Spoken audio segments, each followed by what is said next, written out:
Pinangkang silaban ng dalawang lalaki yan ang harap ng isang fast food restaurant sa Melbourne, Australia. Pero ang isa sa kanila, nadilaan ng apoy ang pantalon kaya tumakas na nagliliyab ang mga suot. Agad kinuha ng kasamahan nito ang kanilang gamit.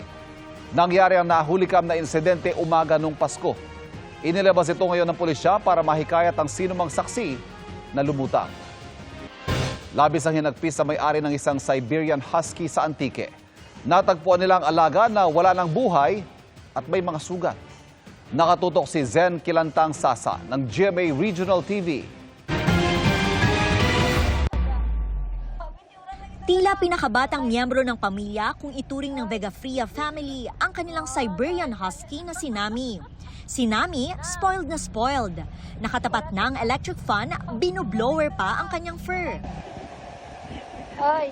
At kapag nga sila'y lalabas na pamilya para mamasyal, abay, nakapustura. Di maikakaila na si Nami, mahal na mahal ng buong family. Pero sa isang iglap, ang mga tawa at saya na yan napalitan ng iyak at paghihinagpis. Di makapaniwala at emosyonal ang amo ni Nami na si Consuelo sa sinapit ng alaga. January 7 nang nakalabas daw ang aso sa kanilang bahay sa Barangay Sinaha, Bilison, Antique. Pagkalipas ng ilang araw, tumambad na lang sa kanila ang alagang wala ng buhay. Makikitang puno ito ng mga sugat na pinaniniwala ang pinagtataga at pinagsasaksak. Posibleng sinilaban din umano si Nami dahil sa mga lapnos sa ilang bahagi ng kanyang katawan. Kung agay na kuntana, ginakwat ko kahit ginakwat tapos ang kahit na ay kuntana tuod. Tapos karian, paglantaw naman sir, ang sunog ay likod na sampiyak, may labo sa likod, kag ginbalbal ulo na nga pusa na ulo na sir, kag ulbo mata na. Ang titintayabaw niya, huwag gipatay ginandaba ayam ko. Batay sa natanggap nilang impormasyon, may hinabol daw na aso ang mga tanod ng Barangay Concepcion. Amo lang rin akong ginangayabtan nga anak ano nga amigo to nagamba nga imo nagatapas at tubo nga ay na mga tanod rin nag operation kabi may kilagas dayang umang.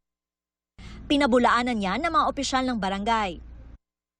Ako justified din nga wala ka man kay mo sir kay mo katanod ko kay gawad. Imalo na ka sarap sir kan ko lang sa social media nga wala ka man kay mo para kay. Nananawagan ang pamilya ni Consuelo na ipagbigay alam agad sa kanila sakaling may impormasyong nalalaman sa totoong nangyari. Nag-alok din ng pabuya ang pamilya na 10,000 pesos. Dumulog na rin ang pamilya Vegafria sa pulisya para maimbestigahan ang nangyari. Para sa GMA Integrated News, Zen Kilantang Sasa ng GMA Regional TV, nakatutok 24 oras. Muli nagbitaw ng radio challenge ang Philippine Coast Guard nang mamataan ang barko ng China Coast Guard sa coastline ng Zambales. Nakatutok si Nico Wahe. Matapos mamataan noong January 9, muling pumasok sa loob ng Exclusive Economic Zone ng Vessel 3304 ng China Coast Guard. Namataan ito 70 to 80 nautical miles mula sa coastline ng Zambales.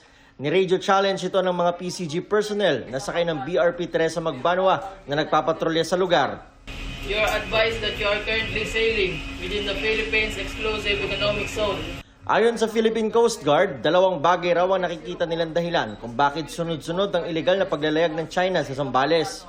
We believe that this is a way for the Chinese Coast Guard to drive away the Filipino fishermen. They wanted to break the confidence ng ating mga kababayan. Dahil alam naman natin na kapag mas maraming civilian na mangingisdang Pilipino na pumupunta dito sa West Philippine Sea, it is actually a headache for the Chinese government. Pangalawa, gusto raw i-normalize at i-legitimize ng China ang kanilang deployment sa bahagi ng karagatan ng Zambales. So they wanted to make it appear na parang this is the new normal. This is an altered status quo. So our role now on the part of the Philippine Coast Guard is to challenge this kind of behavior of China para hindi sila magwagi sa narrative nila. Ang maritime law expert na si Dr. J. Batombakal, tinawag itong isang palabas ng China. Sabi nga ng iba, nananadya yun. That is the way by which China is trying to make it appear that they are exercising authority and jurisdiction in that area. So palabas yun. Pero sapat naman daw ang mga ginagawang hakbang ng Pilipinas sa pagtaboy at pagprotesta laban sa China. So as long as they're not doing anything more than just sailing through, then the most we can do is simply watch and wait. And if they make it appear nga, if they make a statement or undertake an activity which tries to show that they're exercising jurisdiction, then our response will be that we do not recognize any such exercises of jurisdiction. Tama rin daw na lawakan ng defense cooperation ng Pilipinas kasama ang ibang bansa gaya ng Japan, Australia, South Korea at Taiwan. Wala pang bagong sagot dito ang Chinese Embassy. Para sa GMA Integrated News, Nico Wahe, nakatutok 24 oras. Nabulabog ang isang tindahan sa Tagbilaran, Bohol nang sa kisame nito may namataang sawa. Nailigtas kaya ito? Kuya Kim, ano na?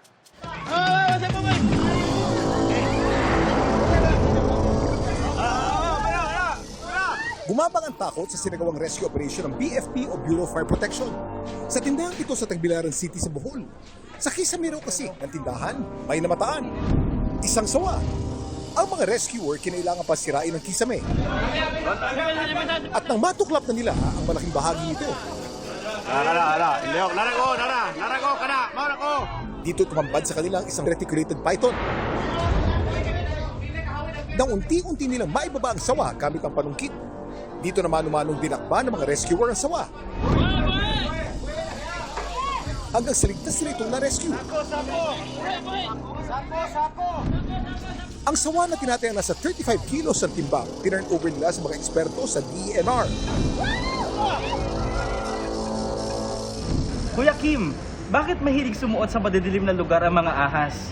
Kuya Kim, ano na? Ang mga ahas ay mga cold-blooded. Ibig sabihin, kailangan nilang magpainit o magpalamig batay sa kanilang kapaligiran. At ang madilim na lugar ay may mas tamang temperatura para sila manatiling komportable. Nagtatago rin sila rito para sa kanilang proteksyon at para sila ay makapagpahinga. Sakali namang may makakalusot na ahas sa ating tahanan o pinagtatrabahuan, ano ang dapat gawin? Huwag na huwag nating papatayin yung ahas or gagalawin. Whether ito ba ay makamandag or not, siguraduhin lang natin na malayo ang ating mga members of the family, to include our pets. I-lock natin yung lugar kung merong door. Kasi these are really shy, unless provoked. Barangay muna kasi hindi naman alam kagad ng ibang tao na DNR ang dapat nilang tawagan. Let our barangay call the specific agency. Number one is housekeeping. Ang mga ahas naghahanap ng refuge yan na similar to their place. Lalo pag nakita nila na maraming mga daga or rodents na kung saan yun ang kanilang prey. Laging tandaan, kimportante ang may alam. Ito po si Kuya Kim at sabi ko kayo, 24 oras.